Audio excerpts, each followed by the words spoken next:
السلام علیکم دوستوں، ایسے ہی ویڈیو پانے کے لیے ہمارے یوٹیوب چینل اب کو رمضان شریف سبسکرائب کریں۔ بھی آ رہا ہے اور آپ کو معلوم ہے ہم نے رمضان میں پڑھائی رکھی ہے، چھٹیاں نہیں رکھی۔ جب میں نے حسنین شروع کیا 1999 میں تو اللہ نے میرے دل میں یہ بات ڈالی کہ رمضان تو علم کا مہینہ ہے، انا انزلناہ فی لیلۃ القدر، اور چاروں آسمانی کتابیں رمضان میں اور سارے صحیفے رمضان میں۔ اپنے اللہ کو کیا پسند تھا اس مہینے کا۔ حضرت ابراہیم علیہ السلام پر چھوٹی کتابیں اتریں یکم رمضان کو، حضرت موسیٰ علیہ السلام پر تورات اتری 2 رمضان کو، حضرت داؤد علیہ السلام پر زبور اتری 6 رمضان کو، حضرت عیسیٰ علیہ السلام پر انجیل اتری 12 یا 18 رمضان کو، اور اللہ کے نبی پر قرآن اترا فی لیلۃ القدر، لیلۃ القدر میں اترا۔ تو سارا آسمانی علم رمضان میں اترا۔ سارے مہینوں کے نام عربوں نے رکھے، محرم، صفر، ربیع الاول، ربیع الثانی، جمادی الاولیٰ، جمادی الثانی، رجب، شعبان، رمضان، شوال، ذوالقعدہ، ذوالحج۔ اس میں جو رمضان ہے یہ نام اللہ نے رکھا، باقی مہینوں کے نام تو رکھے عربوں نے۔ پھر ان کی زبان پہ اللہ لایا رمضان، چونکہ ابھی تو دنیا بھی نہیں بنی تھی اور اللہ نے قرآن کی تلاوت فرمائی تھی، تو اس قرآن میں تھا شہر رمضان الذی انزل فیہ القرآن۔ تو رمضان کا نام اللہ نے پہلے سے چن رکھا تھا، پھر ان سے رکھوا دیا۔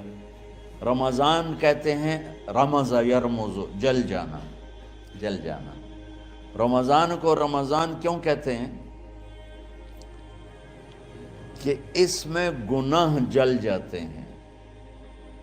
مسلمان پہلا روزہ رکھتا ہے اور اس کے گناہ اللہ جلانا شروع کرتا ہے، اس کی بھوک پیاس کی آگ میں گناہوں کو ڈالتا ہے، جلاتا ہے۔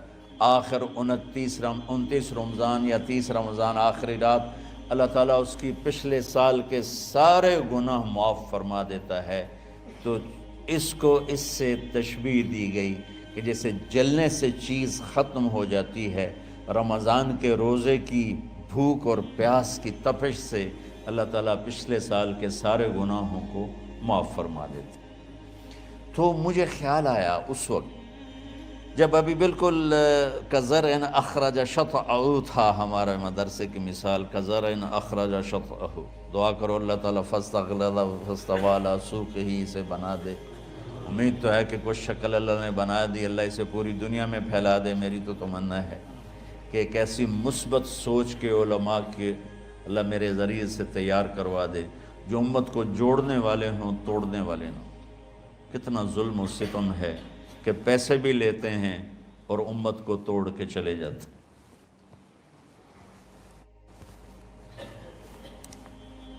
میں نے ایک خطیب سے کہا تم یہ منفی تقریریں کیوں کرتے ہو، تم مثبت کیوں نہیں کرتے؟ تھوڑی چیزیں ہیں بتانے کے لیے لوگوں کو جس پر سارے مسئلے، سچ بولو، کون سا مسئلہ کس کے خلاف کہے گا، محبت کرو، کس مسلک کے خلاف ہے یہ بات، ماں باپ کی خدمت کرو، رزق حلال کماؤ، شراب سے بچو، زنا سے بچو، جوئے سے بچو، سود سے بچو، رشوت سے بچو، جھوٹ سے بچو، ظلم سے بچو، ماں باپ کی نافرمانی سے بچو۔ یہ کتنی باتیں ہیں جو امت کو بتانے کی ضرورت۔ کہنے لگا یہ پھر پیسے نہیں لبدے، پیسے ہی اس گل دے لبدن کہ آج تسی فلانے آندہ توا لین بجامنا، اگر میں توا نہ لگاؤں تو میں تو نہ پیسے نہیں دے میں۔ تو یہ اس وقت سٹیٹس ہے، تو کیا پیغام جائے گا؟ تو اللہ تعالیٰ آپ کو مثبت بنائے۔ رمضان میں چونکہ سارا علم اترا تو مجھے خیال آیا کہ ہمیں رمضان میں چھٹی کرنا تو ایک ایسی عادت ہے، کوئی سنت تو ہے نہیں، تو مجھے رمضان میں پڑھائی کروانی چاہیے، چاہے تھوڑی ہوگی، روزے کی بھوک بھی ستائے گی اور رات کے جاگنے کی وجہ سے نیند بھی ستائے گی، لیکن اس میں ایک لفظ سینکڑوں لفظوں پہ بھاری ہوگا غیر رمضان۔ تو میں کراچی گیا اور مفتی تقی صاحب دامت برکاتہم سے سب سے پہلے جا کے مشورہ کیا کہ حضرت میں چاہتا ہوں کہ رمضان میں چھٹی نہ ہو، پڑھائی ہو۔ اس وقت رمضان سردیوں میں تھا، تو وہ بڑے خوش ہوئے، کہنے لگے یہ تو بہت اچھی بات۔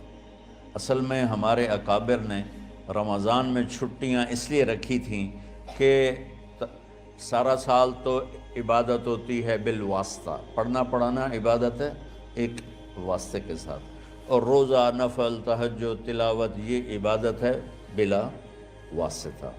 تو طلبہ، علماء رمضان میں اپنا وقت عبادت میں گزارے، کہنے لگے اب وہ عبادت تو ہوتی نہیں رمضان میں، تو بہتر ہے آپ پڑھائی شروع کرائیں، بہت اچھا ہوگا۔ وہ تو اتنے بڑے ہاتھی کے پاؤں میں سب کا پاؤں، اتنی بڑی ہستی نے، وہ صرف پاکستان کا سرمایہ نہیں پوری امت کا سرمایہ ہے، تو ان کی اس بولنے نے مجھے ہمت دے دی۔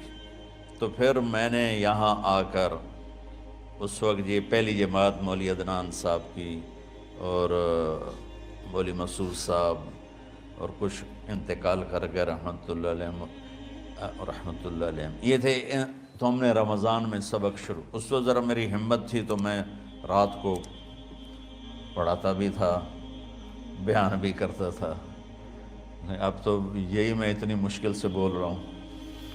تو ہم نے رمضان میں شروع کی کہ یہ رحمتوں کا مہینہ، ہر چیز کی برکت کا مہینہ، ہر شے کی اللہ کی طرف سے فراوانی اس میں ہے، علم کی بھی، ہدایت کی بھی، رزق کی بھی۔ غریب سے غریب آدمی بھی سموسے بنا کے بیٹھا ہوتا ہے، پکوڑے بنا کے بیٹھا ہوتا ہے، اور دسترخوان پہ ایک کی بجائے 3 چیزیں پڑی ہوتی ہیں، چاہے رمضان کے بعد سب کے پیٹ خراب ہوں، ایک واری تک کھانے دی تباہی پھیر دیں۔ روزے کا مقصد ہی فوت ہو جاتا ہے۔ روزہ تو ہوتا ہے بھوک کے لیے، پر وہ اتنا کھاتے ہیں کہ سحری کا کھانا افطاری تک ہضم نہیں ہوتا، اور افطاری کا کھانا سحری تک ہضم نہیں ہوتا، پر انہیں دونوں کا ہی کھاونا ہے۔ کہتا بھوک نہ لگے، بھوک نہ لگے۔ وہ بھوک لگنے کے لیے تو روزہ ہے، ایک تو یہ جسم کو صاف کرتا ہے، دوسرا غریبوں کی غربت کا احساس پیدا کرتا ہے کہ جو بھوک تو آج برداشت کرتا ہے، غریب روزانہ یہ بھوک برداشت کرتا ہے۔ تو اللہ کے غریبوں کا، غریب بندوں کو کی خدمت کر، ان تک اپنے مال پہنچا، اپنا اللہ نے دیا ہے تو ان کو بھی اس میں شریک کر، قبر میں لے جائے گا۔ تو اللہ تعالیٰ نے میرے دل میں یہ ڈالا، تو ہم نے تعلیم رمضان میں شروع کی، کیونکہ قرآن رمضان میں اترا، انجیل رمضان میں اتری، زبور رمضان میں اتری، تورات رمضان میں اتری۔ پھر اللہ نے اس مہینے کا نام خود رکھا، شہر رمضان، شہر رمضان۔ اس میں شب قدر رکھی، اس میں رات کی ایک نماز۔ اچھا، پہلی امتوں پہ روزہ فرض تھا افطاری سے افطاری، افطاری سے افطاری، بہت شدید تھا، 24 گھنٹے کا روزہ۔ بس افطاری کے بعد آنکھ لگ جاتی تو روزہ اگلا شروع ہو جاتا تھا۔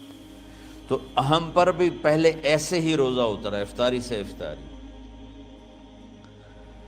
تو ابن سرمہ رضی اللہ تعالی عنہ اونٹ چرانے والے تھے، وہ شام کو لوٹے تو بیوی سے پوچھا کوئی افطاری کا سامان ہے؟ انہوں نے کہا ہے تو نہیں، میں کہیں سے لے آتی ہوں۔ وہ گئیں افطاری کا کوئی سامان لینے، ان کو تھوڑی دیر ہو گئی اور ان کی آنکھ لگ گئی، تھکے ہوئے تھے، سورج ڈوب گیا۔ جب وہ آئیں تو ان کا ہائے سرمہ تو ہلاک ہو گیا۔ کہ کیا ہوا؟ کہ اگلا روزہ شروع ہو گیا کیونکہ تیری آنکھ لگ گئی۔ تو انہوں نے کہا چلو کوئی بات نہیں، لیکن ظہر کے وقت بے ہوش ہو گئے۔ ایک روایت میں آتا ہے نماز پڑھنے آئے اور گر گئے، اور ایک میں آتا ہے گھر میں بے ہوش ہوئے۔ تو جو بھی صورتحال تھی اللہ کے نبی کو پتہ چلا۔ کیا ہوا سرمہ کو؟ کہا جی وہ افطاری کر نہیں سکے تو روزہ شروع ہو گیا تو بے ہوش ہو گئے۔ تو اللہ کے نبی رنجیدہ ہوئے، تو اللہ تعالیٰ نے قرآن اتار دیا، چلو میرے محبوب ساری رات کھاؤ، حتیٰ یتبین لکم الخیط الابیض من الخیط الاسود من الفجر، کہ میرے محبوب صبح صادق تک آپ کی امت کو اجازت ہے، کھاؤ۔ پہلی امتوں پر افطاری سے افطاری، لیکن ان کی نماز تراویح نہیں تھی. تو ہمیں اللہ تعالیٰ نے دیا سحری تک، پوری رات. اچھا ایک صحابی آئے، یا رسول اللہ میں تو مارا گیا. آپ نے کہا کیا ہوا؟ کہا میرا روزہ تھا، میں بیوی کے پاس چلا گیا. آپ نے کہا تو پھر تو غلام آزاد کر، کفارہ دے. کہا جی